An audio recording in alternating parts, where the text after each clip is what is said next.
Hello and welcome to the Armenian News Network, Groong Week in Review. I'm Asbed Bedrossian, and this show was recorded on February 28, 2023. Here are the major topics we'll touch on today. We'll talk about whether the earthquake that happened 3 weeks ago will put Turkey's expansionist plans and policies on hold. We'll note about the war in Ukraine on this, the first anniversary of that so-called special operation by Russia. And finally, we'll discuss how the Armenian-Azerbaijani dialogue is proceeding since the Munich Security Conference last weekend. To talk about these issues, we have with us Dr. Arthur Khachikyan, who is an international relations expert from Stanford University, specializing in intervention. He currently teaches at the Russian-Armenian University in Yerevan.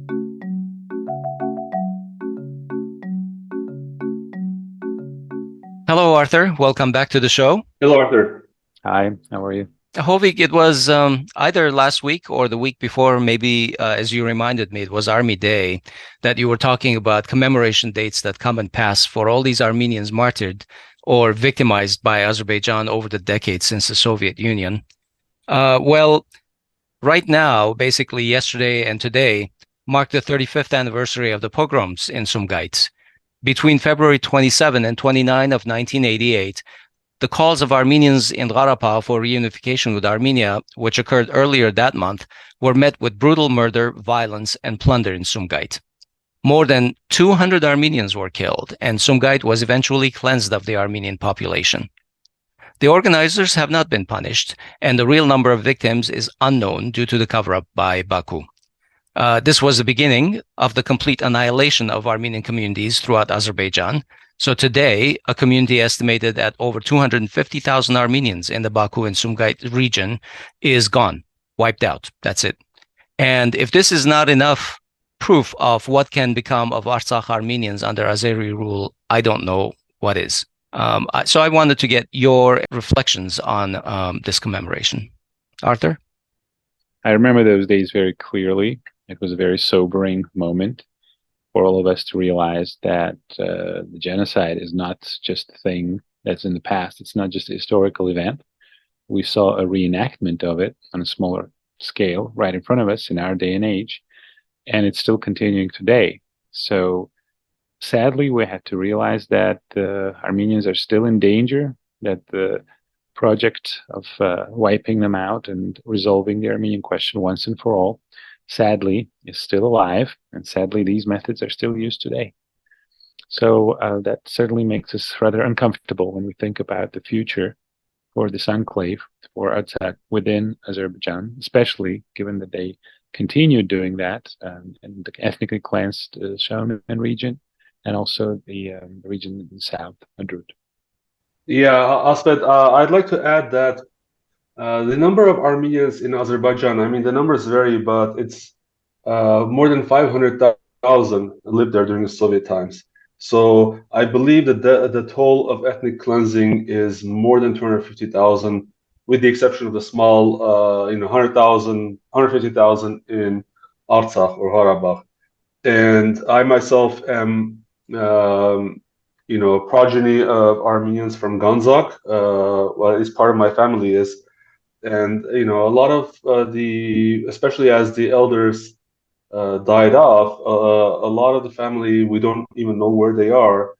And this was also the direct result of Azerbaijani ethnic cleansing. And lastly, Azerbaijan has done a good job of, making big deal out of, arguing that even small events like such as Khojali are a large event, whereas Armenians over time, over the last 30 years, have not. So it's important to, despite the sad sort of topic, it's important to commemorate and aggressively, remind the world of what the Armenians have gone through, because some of the people in the West that are pushing Armenia into or Artsakh into the arms of Azerbaijan have forgotten this. Okay, let's move to our first topic, and that is Turkey after the earthquake. 3 weeks ago, as you recall, a 7.8 magnitude earthquake struck Turkey and Syria. The death toll at this point in Turkey is around 45,000 people, while in Syria it's around 6,000 people. And there are many Armenians among those casualties. Armenia also dispatched rescuers to both Syria and Turkey, and the border with Turkey opened twice to let convoys of trucks carrying Armenian aid to the distressed areas. We've already discussed the debate that ensued within Armenian politics regarding this aid and its aims, what it was for. Today, we'd like to focus a little more on Turkey's situation and how it affects us. So, Arthur, the question is, does this earthquake shift Turkey's attention from regional pan-Turkic expansive policies for a time being? Does it give a little respite to its neighbors? Well, first of all, regarding the question of whether or not we should have provided assistance, I believe strongly that we should have. It's an incredible tragedy. It's staggering. These are staggering numbers, 45,000 people. These are innocent civilians, and of course we should have helped. One shouldn't lose one's sense of humanity, I think, even in the middle of a conflict. So that was correct. Now it's a totally different matter that some people here expected that Turkey will suddenly completely change its policy and open its borders. And even after Çavuşoğlu's words about quote, brotherly behavior, unquote, on the part of Armenia, as you can see, politically things don't change much. I think it may distract Turkey for a little bit, and certainly its resources will probably be a little bit strained for a certain time, but I don't think it will change its strategy in the long term. In fact, I actually wanted to ask whether in times like this, an adventurous autocratic leader might actually decide to create more problems abroad in order to divert the public's attention. But also, do the economics of the earthquake cause Turkey essentially to take pause from all of this? How big of an economic impact has this earthquake had on Turkey? Are you aware of that? I don't have the numbers. I think it certainly is staggering. I mean, there were tens of thousands of buildings destroyed. Entire cities were leveled. It will certainly, the Turks will certainly have to divert a lot of their resources to rebuilding this region. Incidentally, my students from Spitak and Leninakan Gyumri are telling me that they're still not done rebuilding, and there's still people who live in temporary housing. And this is since 1988. This is what, 12 plus 22, 40 years. It's been 40 years and people still haven't completely rebuilt those cities. So it's going to take time, and of course we'll divert some resources, but I don't have the numbers right now. Well, prior to the earthquake, Erdogan was busy ensuring his re-election in the May presidential elections, or the elections that were originally scheduled for May. Do you know how the earthquake is affecting Erdogan's hold on power? Does it shuffle the deck on, around the May presidential elections, or is it possible that those elections may be extended or postponed? And also externally, has it weakened Erdogan vis-a-vis Putin, for instance? I don't think it has weakened him vis-a-vis Putin.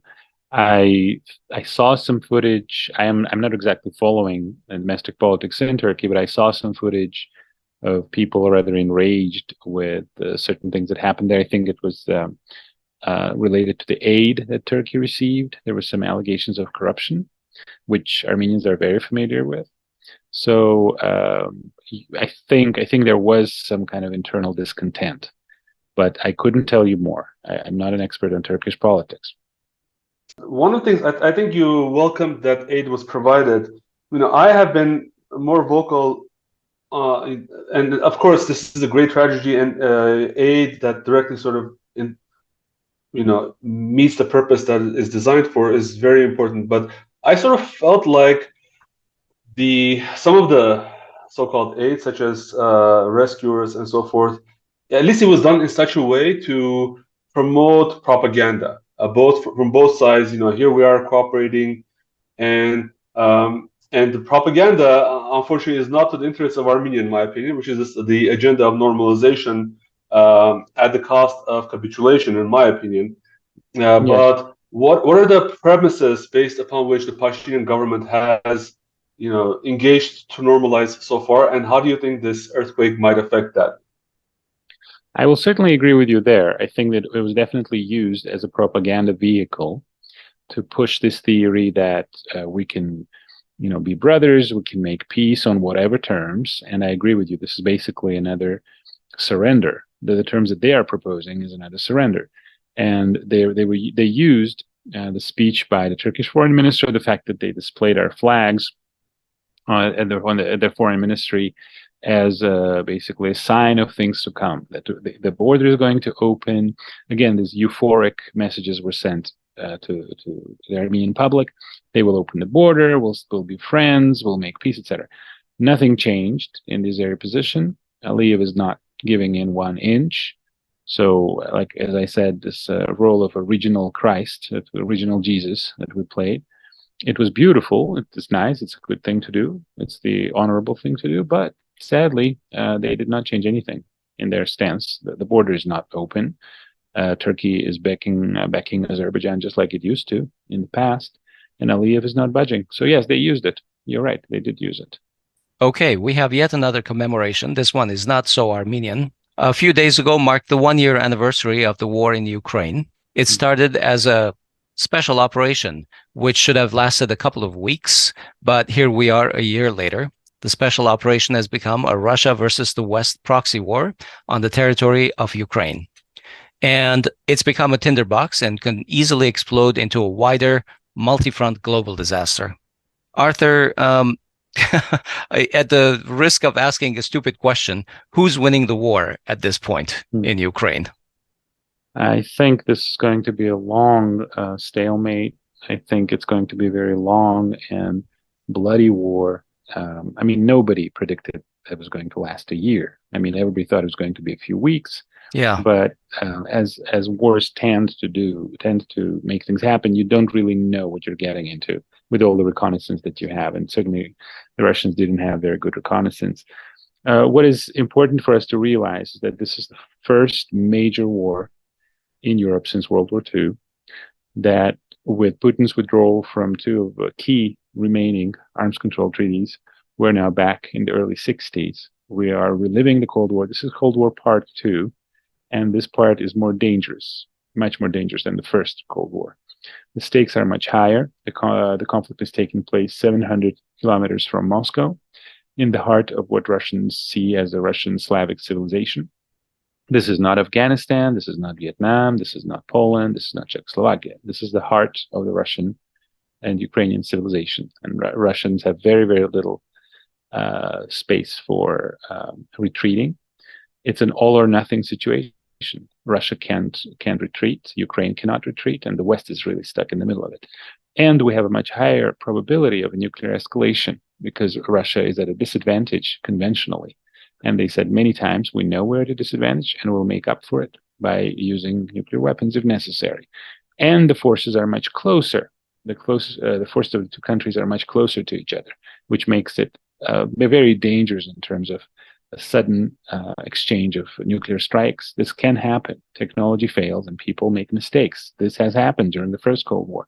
So this could not have been more dangerous. It's a very dangerous moment, and sadly, the politicians are much less responsible than the politicians of the 60s. We're not talking Kennedy and Khrushchev. We're not even talking Margaret Thatcher and Ronald Reagan and Gorbachev. These things would not have happened in those times. Sadly, we have a generation of not very well educated, rather fanatical leaders who brought us to this catastrophe. It's rather dangerous, and I really hope that the threats of attacking Crimea with long-range missiles will not be carried out, because Russia already said it will respond with a nuclear strike. So, yes, this is where we are. Just before this anniversary, I guess last week, Putin gave a State of the Country address. In general, it seems like Putin kept the West surprised, or because there were some, worst case scenario anticipations. But Putin did suspend the Russia's participation in the START nuclear treaties, and Putin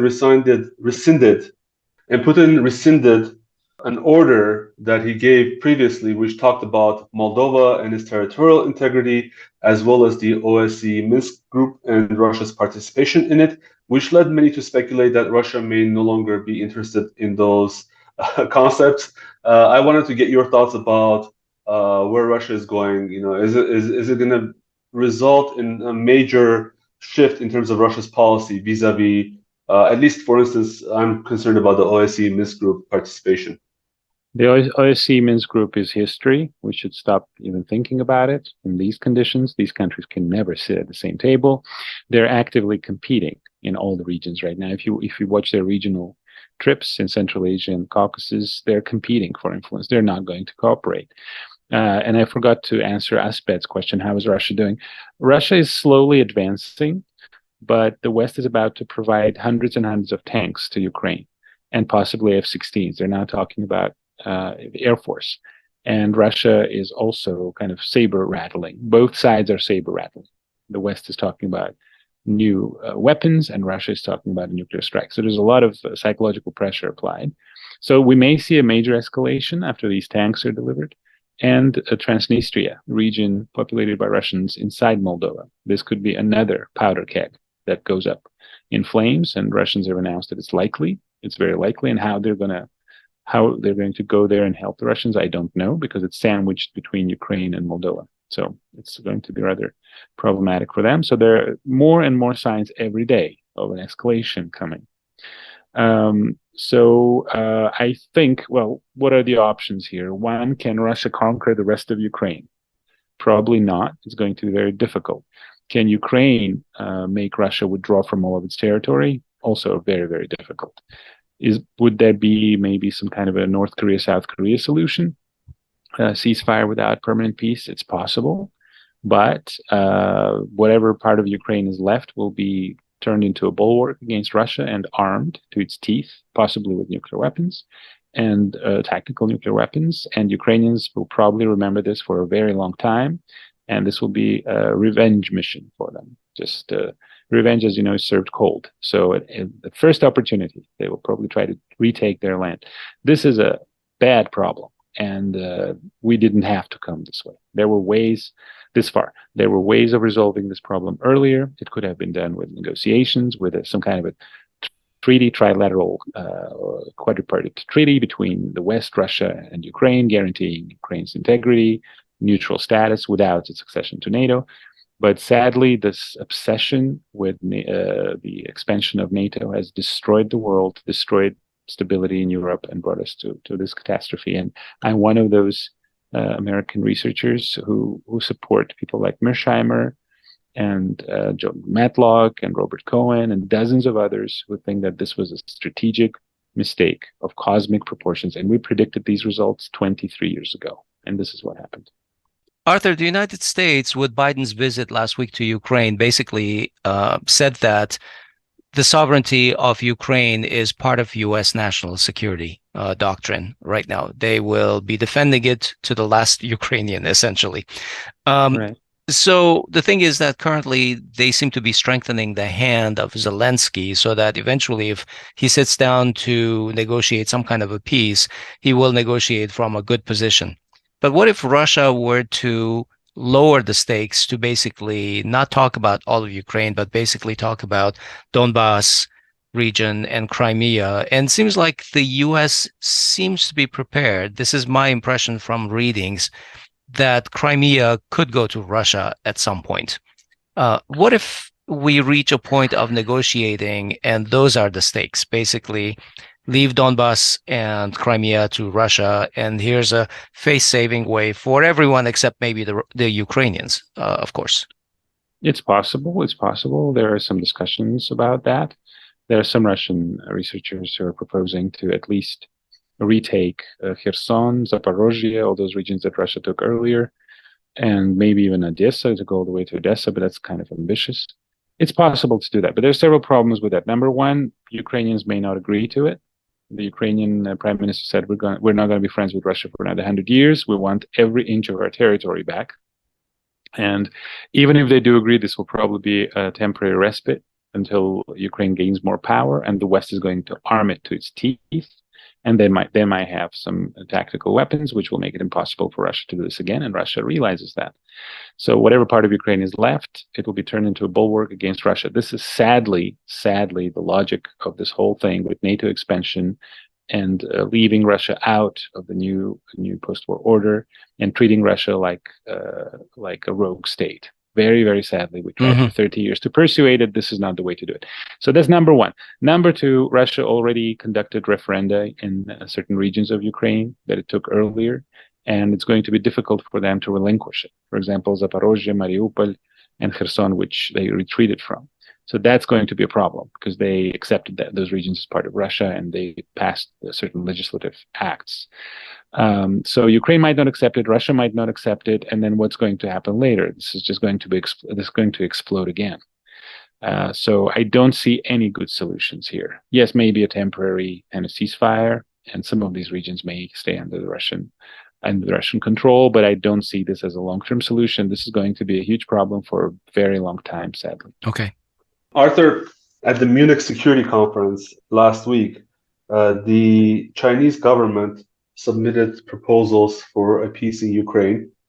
And, I wanted to get your thoughts on that, and especially your thoughts on what is the role of China in this conflict. Is this still a proxy war between Russia and the West, or as some contend, maybe it's China and the West with Russia as a proxy for China?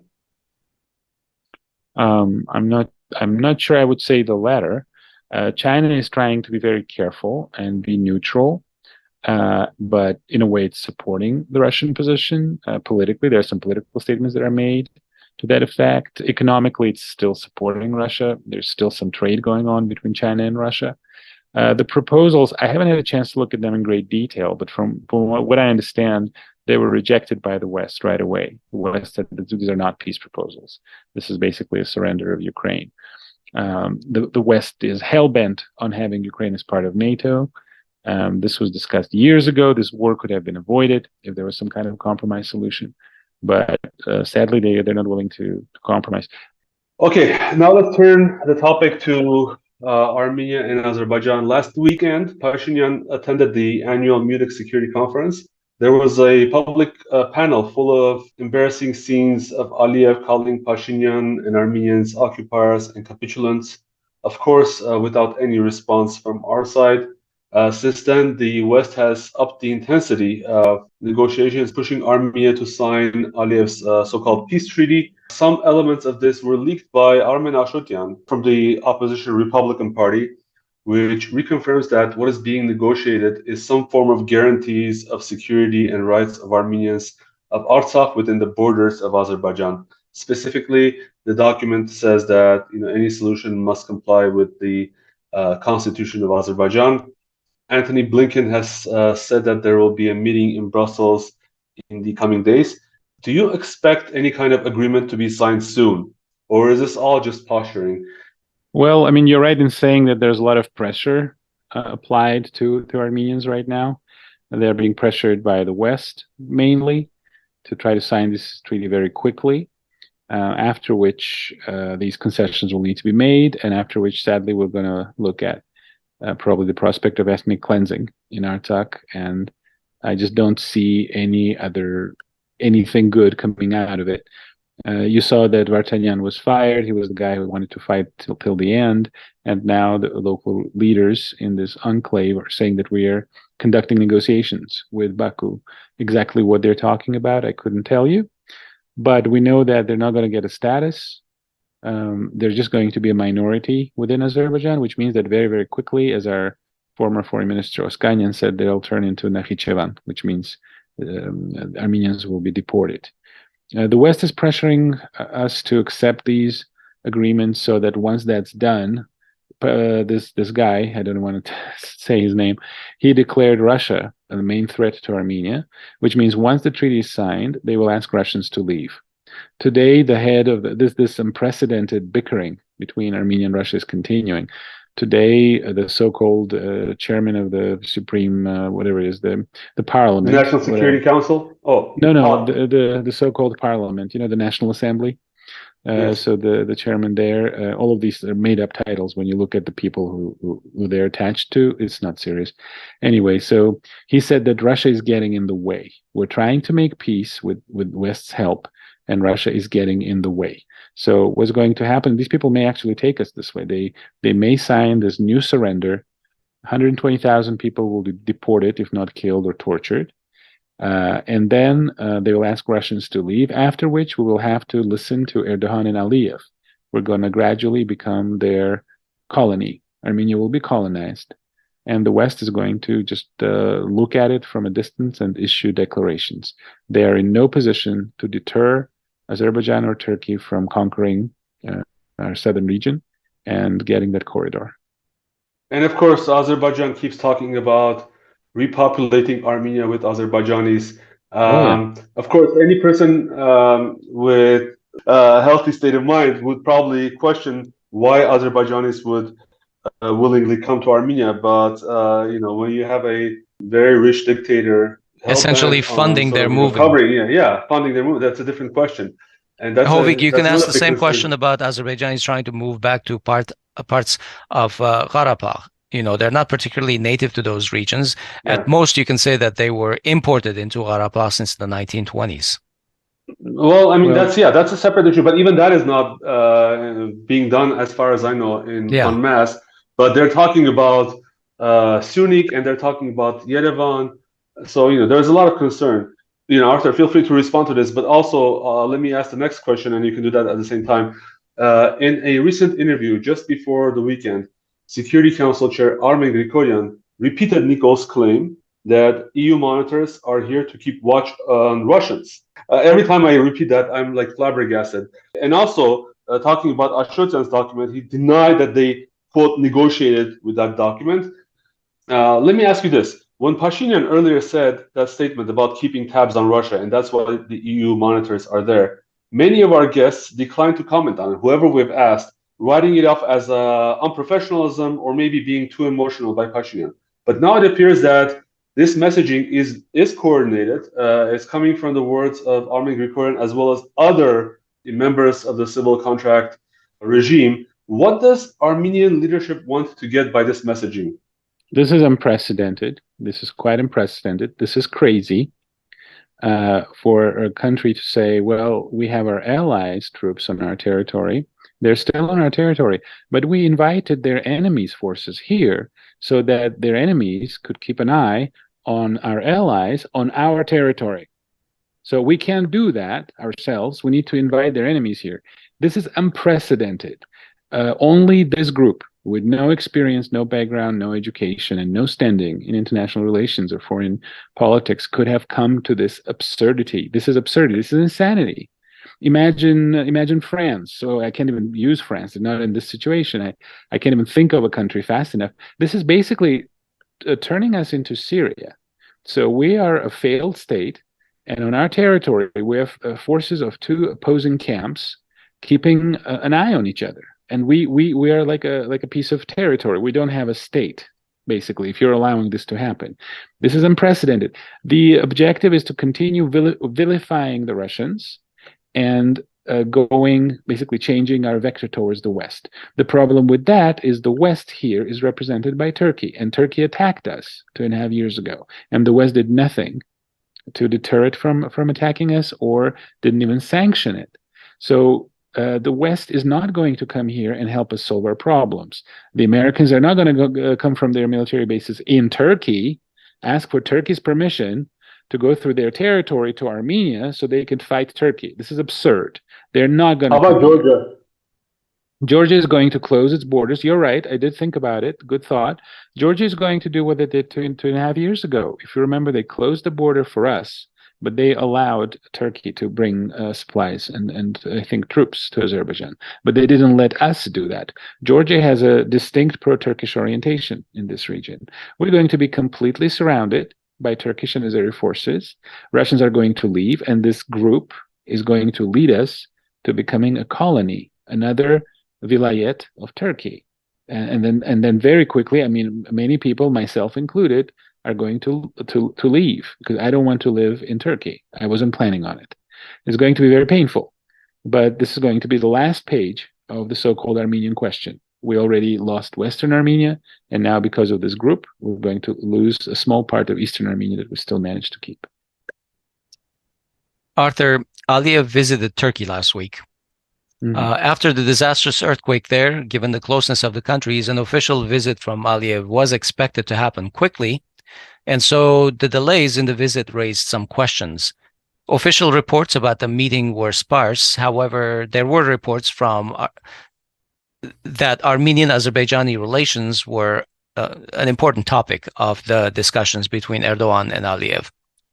Turkey has on multiple times said that relations with Armenia are conditional upon Armenia's relations and establishment of their so-called peace with Azerbaijan. However, some speculate that official Baku is currently not very pleased with the recent sweet talking between Çavuşoğlu and Mirzoyan.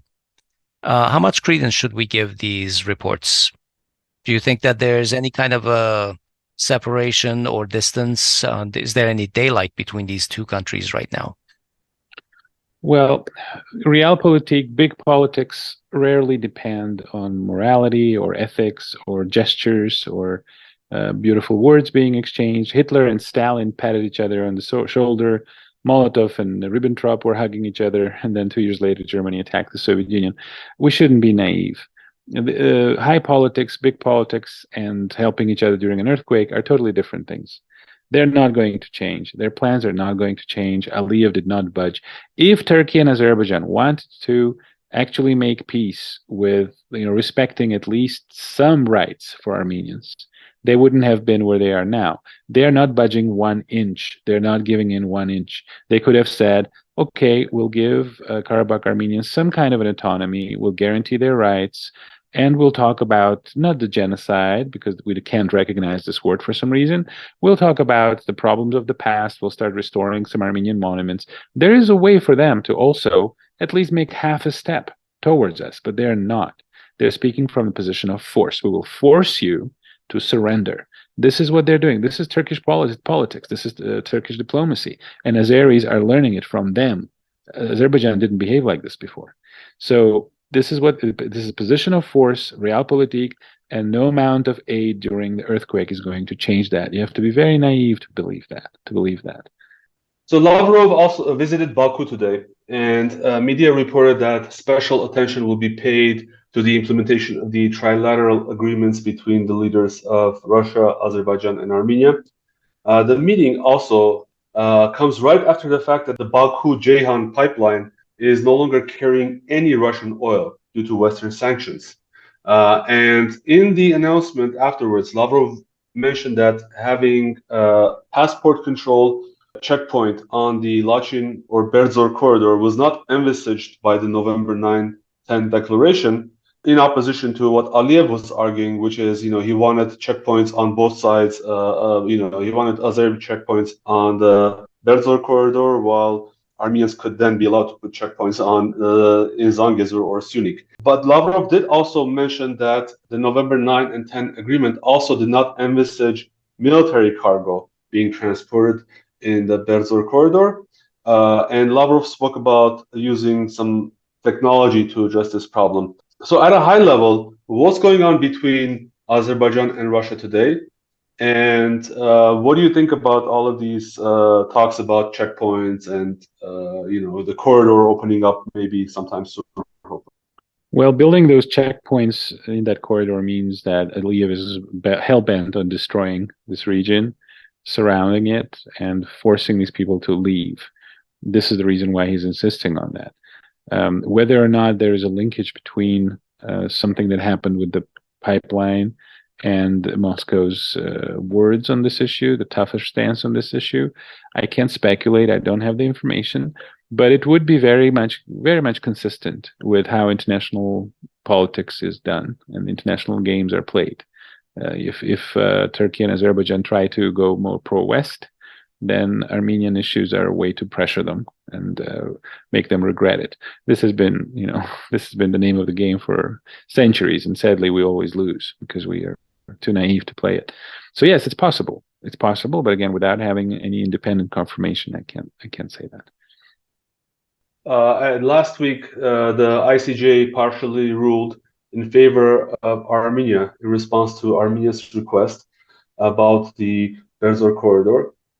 And Armenia specifically had made 3 requests. 2 of those 3 were denied. But the one that was the major one was that Azerbaijan is to take all measures in its disposal to unblock the Berzo corridor. The other two, just for our listeners, it was related to orchestration in support of the protesters, and the court said that this was not necessary because of sort of peaceful assembly and so forth. And the third one was the complaint against Azerbaijan for blocking the supply of gas and damaging electricity cables. And the court said that they didn't have enough information. But what I wanted to ask is, UN Secretary General Guterres called the ICJ ruling binding. The EU notes also that this is binding, but Azerbaijan has yet to make any changes in its modus operandi regarding the blockade. What does binding mean? Because I think I have a different understanding than what these international leaders are saying. Who will enforce this ruling?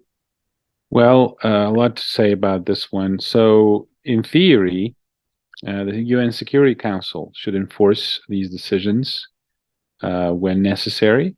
But we know that this is not going to happen. It's not going to go to the UN Security Council, and even if it ends up there, Russia and the West will never agree on this.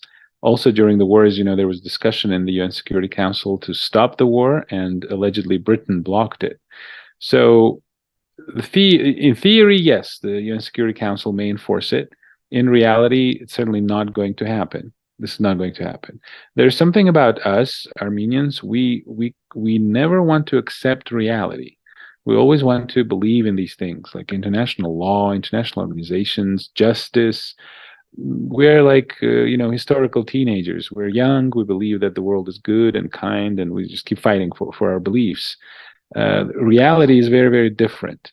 This decision is certainly not going to be enforced. Azerbaijan hasn't opened the corridor, to my knowledge, and it can, even if it opens it, can close it at any time. There were many decisions taken by the UN Security Council during the Karabakh conflict. They were not enforced. This one is not going to be enforced. So instead of wasting energy on things like this, we should do something to strengthen our potential, to get a competent government, to work on our diplomacy so we can get ourselves out of this terrible crisis. We're basically in the middle of a crisis that is within a crisis. We are in a crisis, and the world around us is in a huge crisis. This is terrible, to be in this situation with a bunch of people who came from the street, who know nothing about diplomacy, and who are making things worse by the day. And what is even more astonishing is that people here are either hypnotized or they're, I don't know, maybe under the influence of some substances. People think it's happening in some other universe. It's not happening to them. They're completely passive, indifferent, and everyone is taking care of his or her own business. When you look around in Yerevan, it looks like people think that this conflict is happening in Venezuela or in Australia. They don't understand what may happen if this group continues to carry on the way it is. So there are a lot of questions to be asked here, and none of them are good, sadly.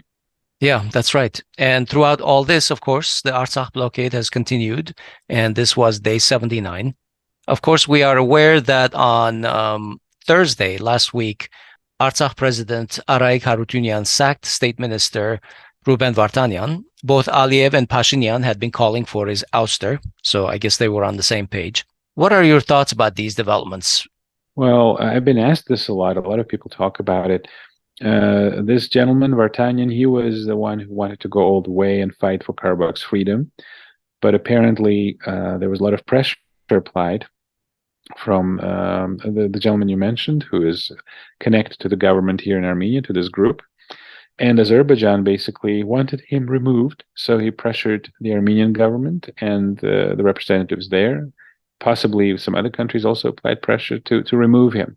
And now the representatives of this region are saying that they want to negotiate directly with Baku. What will come out of it? I don't understand. I mean, what are they going to get out of it? They're certainly not going to get an autonomy, at least not according to what Aliyev is saying. And once Azerbaijan takes control of this region, with 30 years of hatred, let's not underestimate the importance of hatred. Aliyev hates Armenians. He grew up during the time when they won. He felt humiliated as a young man, and he made it his life's mission to do what he did. And he was very good at it. He was very smart. He wasn't like our leaders who brought us to this disaster. So he's not going to stop. He wants that region cleansed of Armenians. He will cleanse them, just like Arthur, the way they cleansed Khachikyan. I was actually going to ask you about what the agenda of Artsakh-Azerbaijan direct negotiations would be. Obviously, I'm not sure they're going to be able to. I mean, every indication is that they want to talk about preserving their independence or sovereignty, but I doubt that Aliyev is going to sit down and talk sovereignty with them. So what are they going to talk about? Water rights or electricity rights or gas prices, or what are they going to talk about?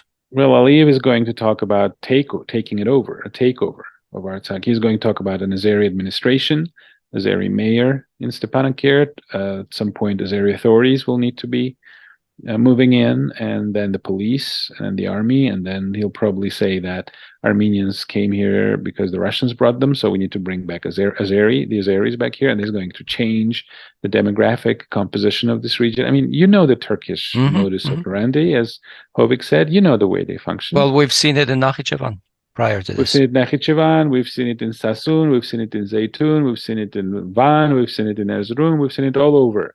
They do not change. They take over and then they murder you or they kick you out, or they act the same way. They don't change. We thought they were different. We did not. They did not change. So yes, he's going to try to destroy this region and deport the population as fast as possible. He's going to start by moving Azeris in, the Azeri population in, and bringing his forces into this region. So what they are negotiating about, you know what's so frustrating? There's so many things that are frustrating about this. This group, these people, I can't even call them a government. When they came to power and they deceived us, myself included, for 3-4 days I was deceived too. They promised that they were going to discuss this openly. They said, we're not going to make any deals without discussing it with the people. They said that when they were in the square, in the central square. They lied. I mean, it's not just one of the many, many, many, many lies that they gave us, they served to us. So one day this guy says it's our Sardarapad, we're fighting for existence and Turkey wants to kill us. The other day Turkey is our friend and we can give it up. It's almost mental, you know, it's a psychological phenomenon. One day we are the most pro-Russian government. The next day Russia is our enemy. One day Turkey is coming here to kill us, to commit another genocide, and the other day we can be friends with Turkey. We should stop, you know, being enemies with Turkey. This is schizophrenic. This is very dangerous, very frustrating. It's the lack of an Armenian-centric agenda to our policies. There is no sense of, it's not even agenda, it's agenda, it is agenda, but there's another word for it, survival. We're now in a situation where we're trying to survive. We are surrounded by a very powerful enemy. We destroyed our relationship with our ally, and the ally is distracted, and the ally has its own interests with our enemy, sadly, and we don't have anything to replace it with. All we have is fairy tales about 200 unarmed French and German police officers who are apparently going to stop Turkish tanks and drones with pens and shoes. Binoculars. And binoculars. And these people, with their all-powerful PR machine, are manipulating some parts of the Armenian society. They have a very powerful PR machine. They know exactly how to manipulate these people. Have you seen Hovik? Have you seen his pictures today eating corn in the snow? He looked like a homeless person. He looked like a homeless person. He is being advised by a certain group to portray himself as, quote, men of the people, and that for some reason involves being a homeless person. So he wants all these people to say, well, look at him, he's one of us. This guy is one of us. It's a very sophisticated manipulation technique, and they are succeeding. They're brainwashing people. Arthur, I saw some of the aerial photography as they were taking those media photos of them eating corn, and they were surrounded by at least like 400 soldiers. I don't think any... It's a tragedy. It's in the worst nightmare. You could not have imagined this. And it's not just his fault. It's the fault of those people who governed this country in such a way that this population was so desperate that they ran after this bunch of streetwalkers. This is very, very sad. Sorry, Asbed, you had a question. I was going to say that Aliyev has been talking a lot about demilitarizing Artsakh from its defense forces. And I've read a lot in their Azeri press that they are looking for culprits and they are looking for criminals. And those are all their terms that I'm using, quote unquote, criminals among the quote unquote settlers that they talk about in Artsakh, of people who participated in wars and have killed Azeris and everything. It doesn't seem like it's clicking with the Armenian mindset that when Artsakh is basically handed over to Aliyev, every Armenian is going to be dubbed a criminal and essentially expelled. There is something unimaginable. I have never seen anything like it. It's like hypnosis. It's like mass hypnosis. People do not care. We don't, some people, not everybody, some people, those people who voted for him. We can't fight for this region anymore. All this region brought us was misery. We can't have our sons die anymore at the border. Pashinyan is not at fault. Who could have done it differently? He can't do anything else. He has no options. It's all the fault of the previous government that robbed us and embezzled us. Whoever is managing this campaign is a very, very clever person. They figured out some key words and some key thoughts that they incite in the heads of these people. It's like the Pavlov reflex, like our good friend William said. It's the Pavlov reflex. Anytime they need to manipulate, they turn on the switch and they say, what? Don't you remember how the corruption flourished during the previous regime? The word, the previous regime, Nakinere. Oh, the previous regime. You want to go back to the previous regime? And those people say, no. We would rather surrender our own compatriots and rather be, a protectorate of Turkey than have the previous regime come back. It's an incredibly powerful manipulation machine, and it's something almost psychotic. People prefer to surrender to their enemy than to have any kind of talk of the previous rule coming back, even if it's a corrupt rule. To them, it's better to surrender a part of their motherland and possibly themselves, because Aliyev is not just talking about demilitarizing Artsakh. He's also talking about Armenia not having the right to have its own army. They're going to do this step by step. It's the Turkish technique. Look at how they murdered the population of Sassoon or Zeytun or all these other cities to force your opponent to surrender and then destroy them piece by piece. It's the same technique they used in Western Armenia. It's the same technique they're using now. What is incredibly painful is that our people are under a spell. It's like somebody cast a spell on the part of our population. They're hypnotized. They don't understand what's happening to them. All right. Thank you, Arthur. Let's wrap up our topics here. And I'd like to ask each of you if there's been something on your mind this past week that you would like to talk about. Hovik, let me go to you first. What's on your mind, if you would like? Over the last month, I guess, starting sometime in the first or second week of February, the Metropolitan Museum of Art in New York reclassified Armenian artist Hovhannes Ayvazovsky, or Ivan Ayvazovsky, as Ukrainian. Previously he was classified as Russian because it was part of the Russian Empire. To me that's understood, but classifying someone from Crimea as Ukrainian just because Ukraine has claims to Crimea today, and ignoring all of the legacy of these two brothers. For instance, he's known for his seascape art, but he also traveled throughout Armenia, and he has works on Mount Ararat, works on Echmiadzin, and these are all part of Armenian culture. But his brother Gabriel Ayvazovsky was also an Armenian Catholic monk who received his education at the Mekhitarist monastery. There are famous paintings of Ayvazovsky of the Mekhitarist monastery. Gabriel Ayvazovsky also became the head of the Armenian College Samuel Murat in Sev, and he was also the founder or co-founder of the very first Armenian scholarly journal called Bazmabeb. All that went above the heads of the curators in the Metropolitan Museum of Art. Thankfully, they have been responsive when you contact them. So I have accused them of cultural appropriation. I think that yes, I took it a little bit easy because they promised to review things, but I'm just dreading what the review is going to reveal. Maybe Armenian-Ukrainian or Ukrainian-Armenian, which is still not good in my opinion. I think that under the guise of so-called decolonization, they are essentially appropriating Armenian culture. It's just sad that this war is reaching its tentacles into every sphere of our lives, including art. Thank you, Hovik. Arthur, something you want to get off your chest? There's a lot, but I don't think I can get it off my chest. I wake up to it every day. I agree with Hovik. This is just silly politics. I miss the times. I miss the 80s. We had responsible statesmen who behaved like statesmen. Now we have these bunch of hysterics and fanatics politicizing culture, politicizing art.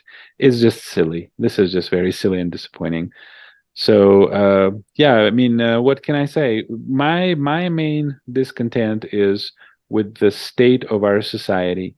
Our educational system has been ruined.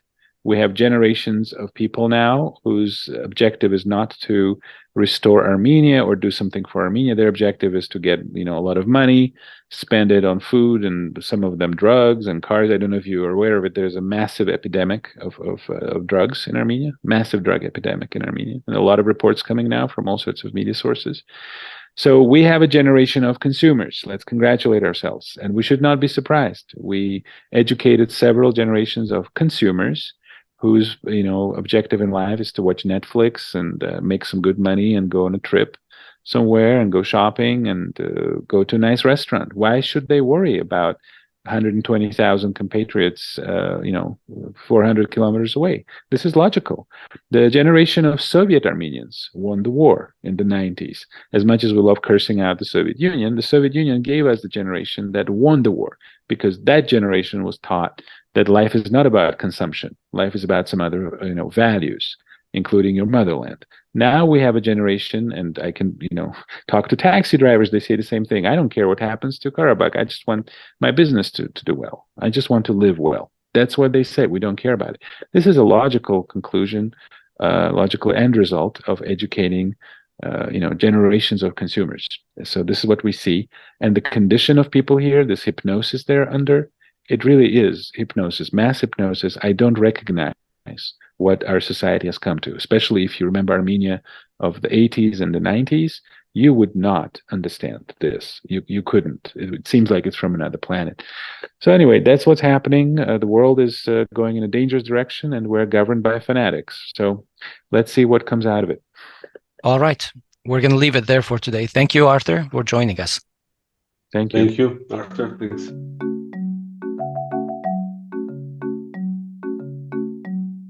All right, that's our show. We hope you found our weekend review helpful. We invite your feedback and your suggestions. You can find us on most social media and podcast platforms. The links are in our show notes. Talk to you next week.